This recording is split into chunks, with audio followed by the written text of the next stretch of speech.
Here's me.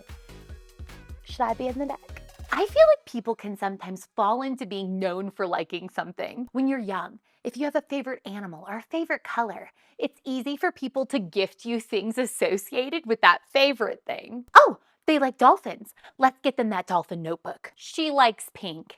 Every gift can be pink. My favorite color is pink, and I like many animals, but if I had to think about a favorite thing that I might be known for, it might honestly be vampires.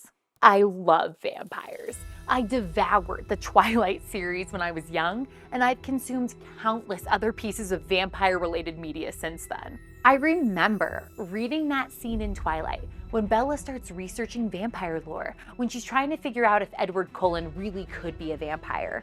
And that scene inspired me to quickly tumble down my own research rabbit hole about vampires. My sister and I loved Hellsing so much, and we knew my parents wouldn't like it, we literally would hide to watch that anime because we love vampires.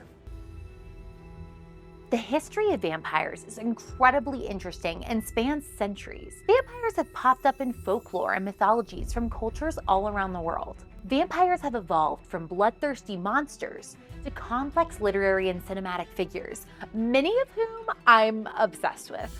I actually got into Magic the Gathering because of Olivia Crimson Bride. I saw the trailer and immediately knew I both wanted to become her and build a Magic deck around her. Because Olivia Crimson Bride first drew me into Magic the Gathering, I credit the new Capenna soundtrack for really dragging me down a Magic the Gathering obsession.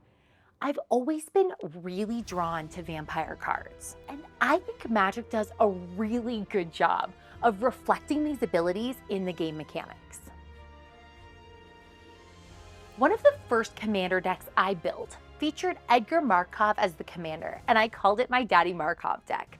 I'm not answering questions, but I'm also not exaggerating when I say this deck literally sucked money out of me. When I got into CEDH, or competitive commander, I transformed my Daddy Markov deck into a CEDH deck, and I really leaned into combos that could win me the game, and I tried to make it as fast and interactive as possible. I've migrated towards other CEDH commanders, which means I've taken a lot of the CEDH staples out of my Edgar Markov deck, and so for a little over a year now, it's sat pretty much unplayable.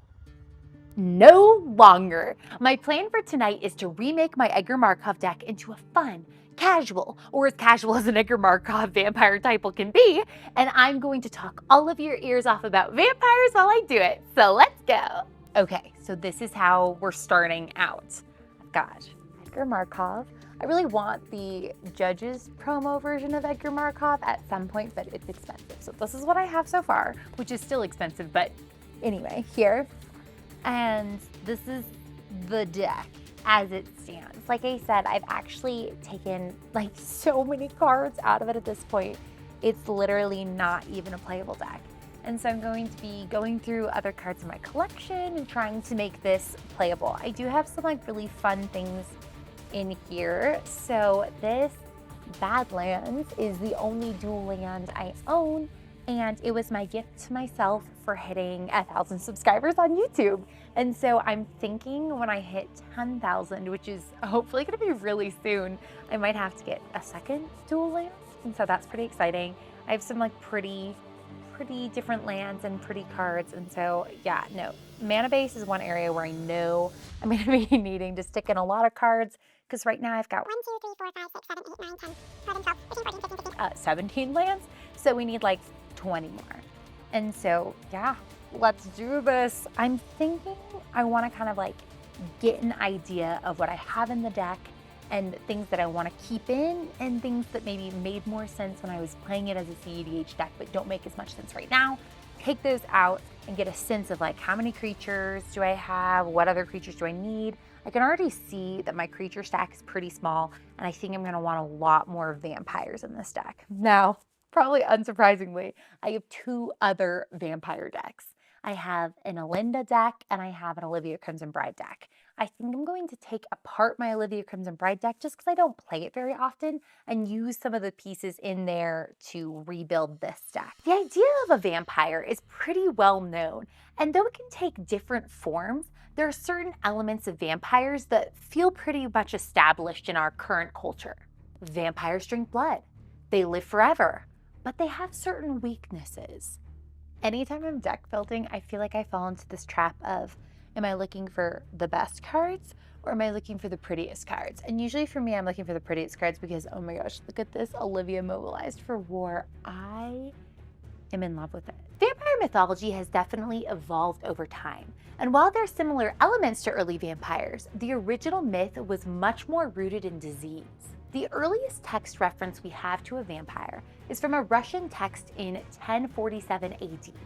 And vampires, like many mythical creatures, were used as a way to explain things that people didn't know how to explain.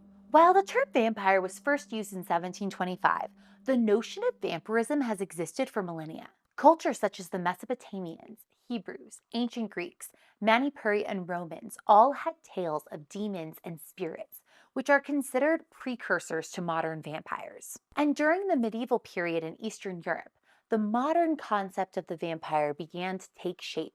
These beings were said to rise from the grave, to torment the living, and were often associated with disease and death. The 18th and 19th centuries saw a surge in vampire lore, fueled by Gothic literature, such as The Vampire and Dracula, both of which cemented many of the vampire tropes still prevalent today. From there, vampires have continued to evolve in popular culture. Now, they're symbols of both horror and romance.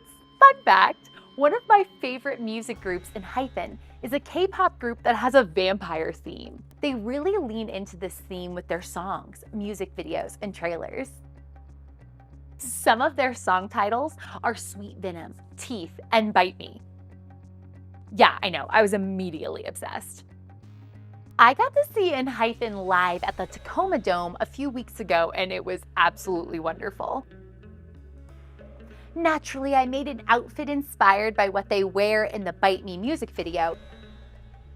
This is actually the top I made. I sewed so many fake pearls on, and I had way too much fun. I went with my friend Light, who rightfully noticed that yes, I do have a type, and it's vampires. We're in line!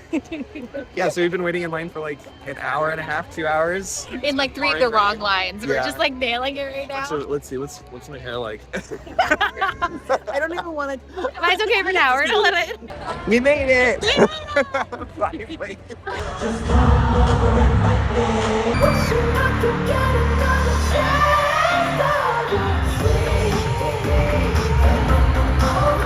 Perhaps another not so surprising fact is that I actually had another vampire deck at one point. I made a Grixis vampire deck. Oh my gosh, what is her name?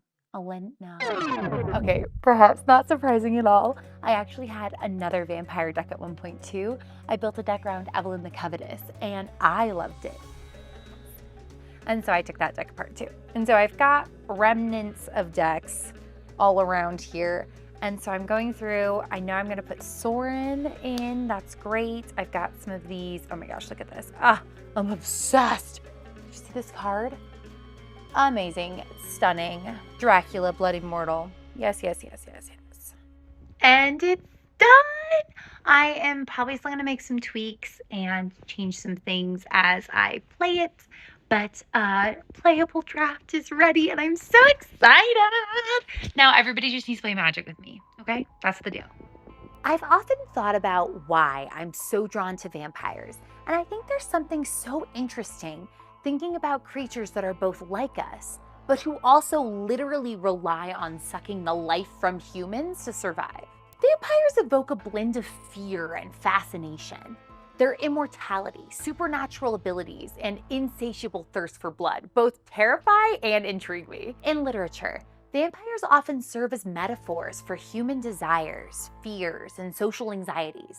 Whether exploring themes of forbidden love, yes, I'm still talking about Twilight, mortality, or the struggle between good and evil, vampire narratives provide a canvas for exploring human emotions and dilemmas in a fantasy context. I think one of the reasons I love science fiction so much is because it gives us a platform to talk about social issues in a setting that's just far enough removed from our reality to let us really dive in and talk about important issues. And I think vampires and fantasy creatures give us a similar platform. Vampire stories are exciting and often leave me thinking long after I finish the story. And I'm only mostly sure that I would hate to meet a vampire in real life.